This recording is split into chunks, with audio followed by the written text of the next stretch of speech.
दो lorry Erica rough. दुनिया में हर इंसान की अपनी एक पहचान है। खोजने पर आए तो पता लगाया जा सकता है कि कौन व्यक्ति कहाँ पैदा हुआ था, कहाँ पला बढ़ा और उसके परिवार में कौन कौन है। लेकिन अमेरिका के डलास की रहने वाली लॉरी इरिका रफ़ की कहानी आम लोगों से अलग थी। लॉरी कैनेडी ने बलाक रफ़ से शादी की तथा दोनों डलास में बस गए।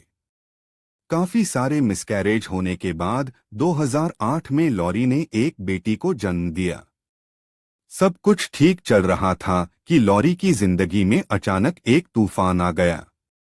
उसके पति को लगने लगा कि उनकी शादी कामयाब नहीं है तथा दोनों को तलाक ले लेना चाहिए। ये सदमा लॉरी बर्दाश्त ना कर सकी और उसने 2010 में आत्महत्या कर ली। यहाँ तक की कहानी तो दुनिया में बहुत से लोगों के साथ घटित हो चुकी है, लेकिन हैरान कर देने वाली बातें तो लॉरी की मौत के बाद सामने आईं। उसकी मृत्यु के बाद जब उसके सामान की तलाशी ली गई तो उसकी अलमारी से कई ऐसे कागजात निकले जिसने उसके पति और पुलिस को हैरानी में डाल दिया। दरअसल मृत्यु के समय लॉरी की उम्र 42 साल थी, लेकिन कागजात के हिसाब से 1988 से पहले लॉरी कैनेडी नाम की कोई महिला थी ही नहीं। उसके पास से कुछ दस्तावेज बरामद हुए जिन पर उसका नाम बैकी सुई टर्नर दर्ज था। बात यहीं खत्म नहीं होती। लोग हैरान तो तब रह गए जब रिकॉर्ड्स से पता चला कि उन दस्तावेजों पर जिस बैकी की जानकारी दर्ज थी वो एक 2 साल की बच्ची थी जो 1971 में घर में लगी आग में जलकर मर चुकी थी।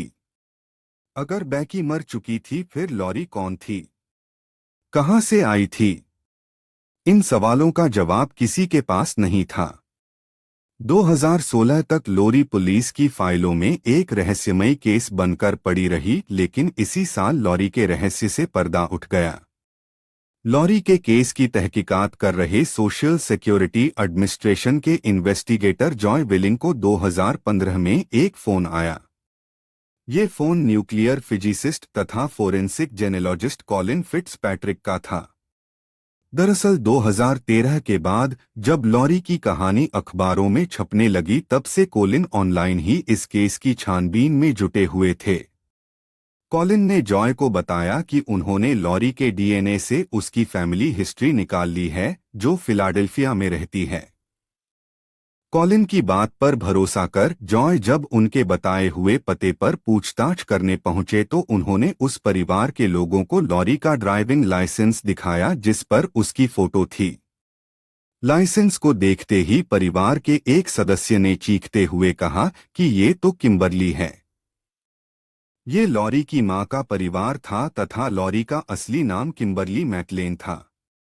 जब वह 18 साल की थी तब अपने माता पिता के अलग होने के बाद वो घर से भाग गई थी। इसके बाद उसने अपनी पहचान छुपाने के लिए मरे हुए लोगों की पहचान अपनाई। अब आप ही बताइए कि अगर लॉरी के जीवन पर फिल्म बने तो क्या आप एक पल के लिए भी ऐसी मिस्ट्री फिल्म से नजरें हटा पाएंगे?